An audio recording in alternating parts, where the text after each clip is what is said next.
We are almost done with the week. We're 4 days in, and I am red. One of the reddest weeks I've ever had, and it doesn't look like tomorrow's going to be any better. It is a holiday week, so it's kind of slow, and I've definitely pushed too hard. So in this video, we're going to take a look at what does a red week look like for me.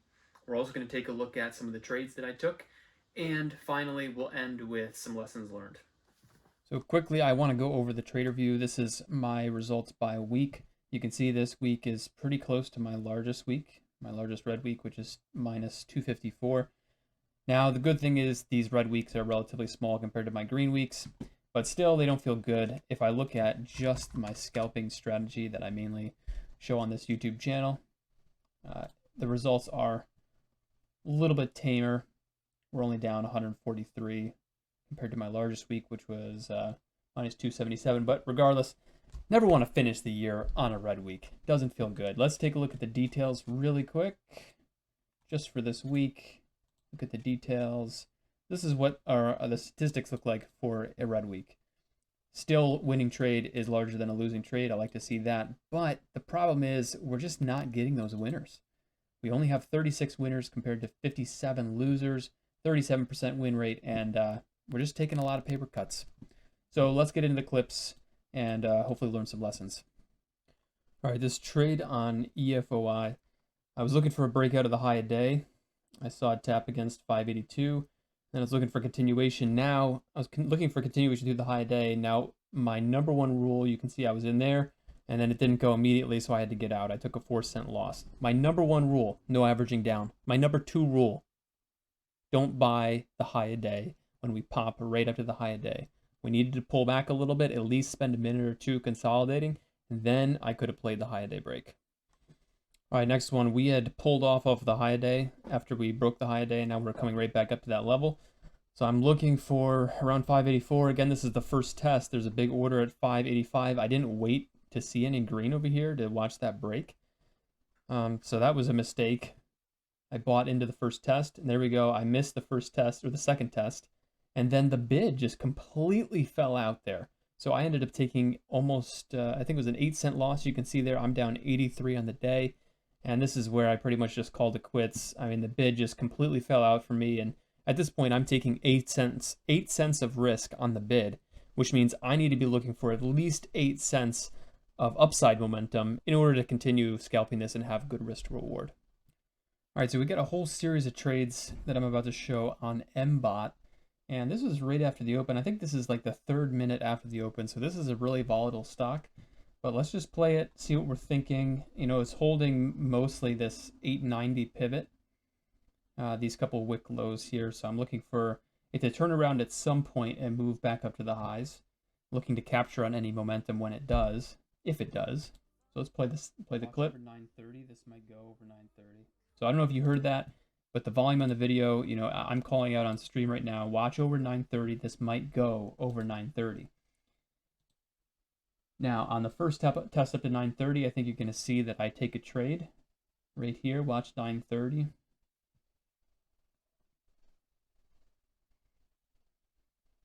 So I see the ask getting depleted. See, we popped right up to 930. You can't take it right there. The risk reward just isn't there. And then I missed the buy on the second retest. So that would have been a $50 trade right there that I missed. Big order at 950. I bought, again, really aggressive with the buy, buying on that first test. We did have the momentum though, so I liked that buy. I like that buy a little bit more than the 930 buy. Got 7 cents on that one, so a $35 trade. Bought the dip there. Got 3 cents on that one. And then this next trade is really funky. You know, we had put in a high at 960. So I'm now watching for 960 to break. We're holding up pretty well above 950. And let me just rewind that so you can see what happened, because it happened really fast. We were holding above 950 fairly well, and I was looking to get in a little bit early to beat the momentum through the 960 break. So I'm watching 954 right now. There it is. So there was a 40 on the bid.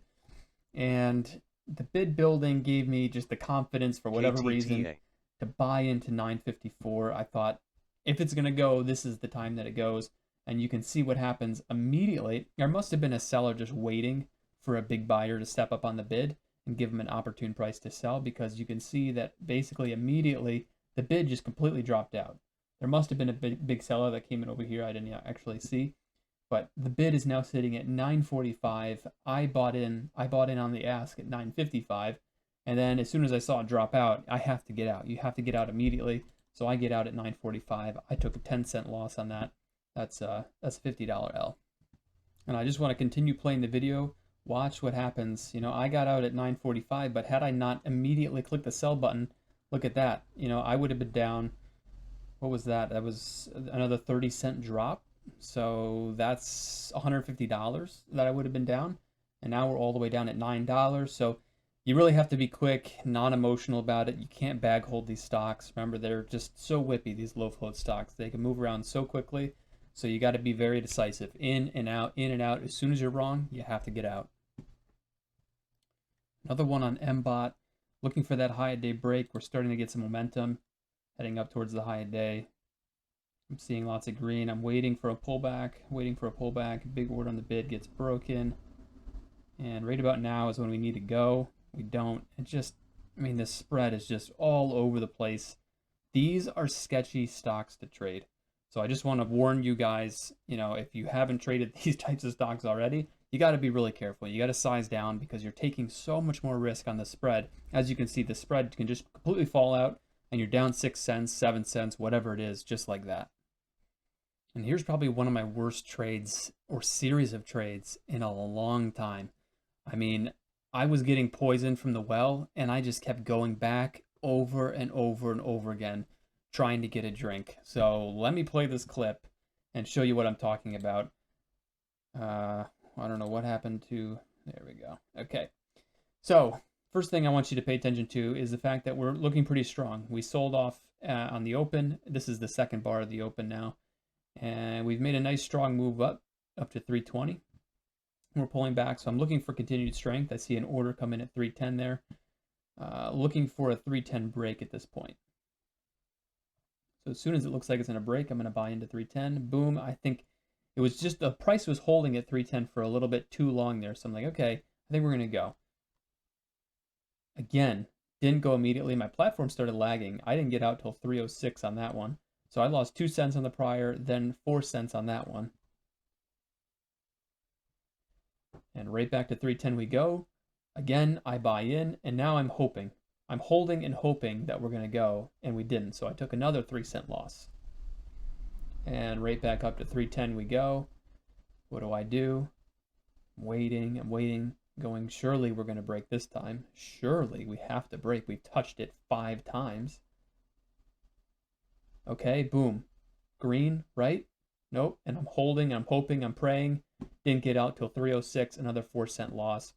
All in all, I think I took like 14 cents of L's on that whole series. And that was so quick. So guys, the emotional side of the scalping, you got to be in check with yourself. You got to be in check. And it was all compounded by the fact that we had this $3 level that I was watching, and I missed the break.